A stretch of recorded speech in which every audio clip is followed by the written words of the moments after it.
Hey everybody, welcome to my video of everything that's wrong with my $1,500 330 Ci.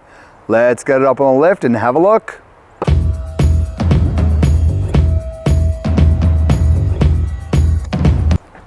So yeah, I do have my own 2-post lift at my house, something I did about 5 years ago because I needed to lift a cab off of an F350. So I got the lift and everything.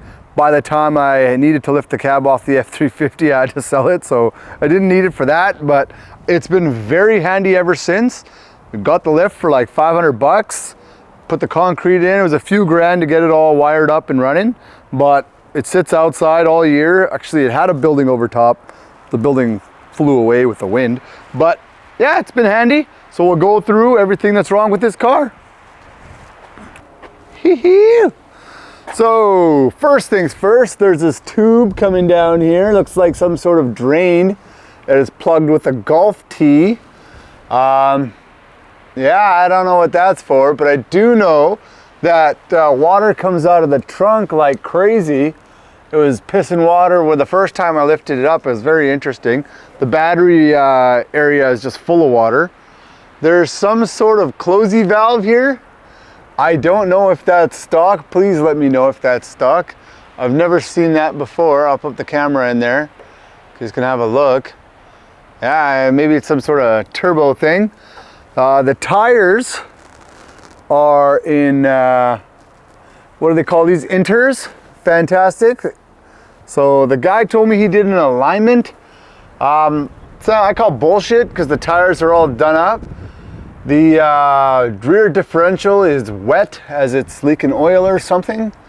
I don't know how to assess the rear subframe, but I didn't see any cracks or anything, but there probably is, I don't know.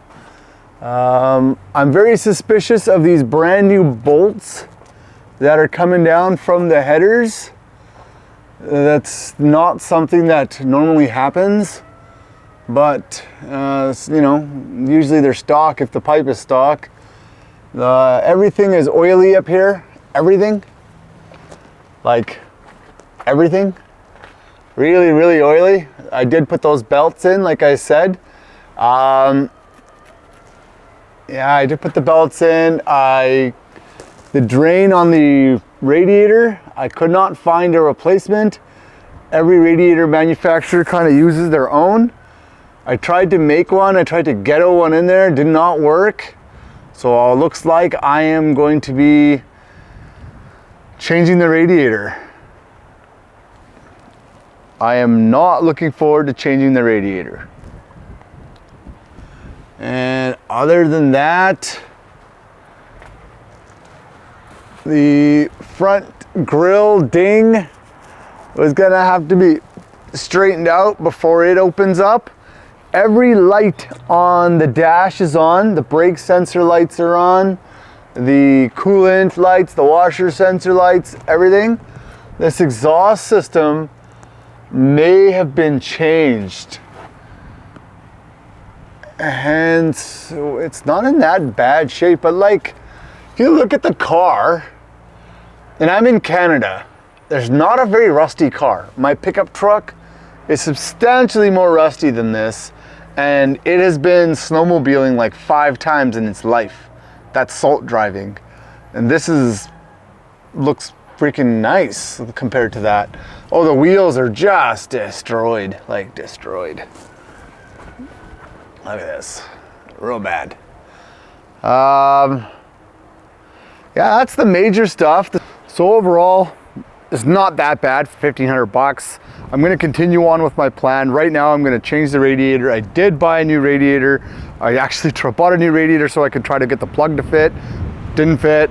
So I'm gonna put the radiator in. It did drive fine. I did test it when I put the belts on and I tried to jam something into the radiator. So I'm gonna continue with my 3-step plan. Step 1 now is to change the radiator. I'm gonna clean up the bottom, get rid of all the oil residue, pressure wash it, brake clean it all off, and get it to stop leaking water, I guess, or coolant. And once it runs, then monitor it, lift it back up, see if there's any more oil coming from, where's the oil. If it's something simple, I'll fix it and then run it. Maybe I'll insure it for a few weeks and drive it around the road to see if I can kind of work all that out. And then from there, yes, I'm gonna change these tires immediately. I'm gonna change the rims as well. I did buy some RAC wheels off of Marketplace. Definitely a stupid thing to do, spend $400 on rims before you even know if the car is gonna work, but that's the way I roll.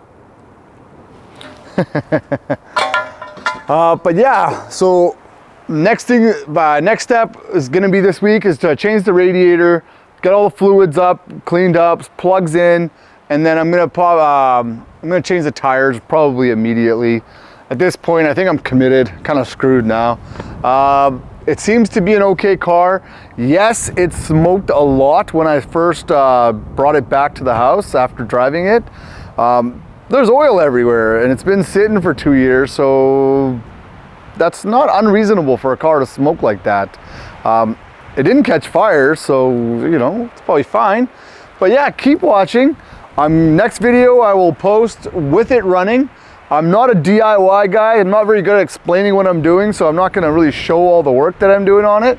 I'll post a little bit, but next video, I'll take it for another drive and see if it catches fire or something. Thank you for watching. Like and subscribe.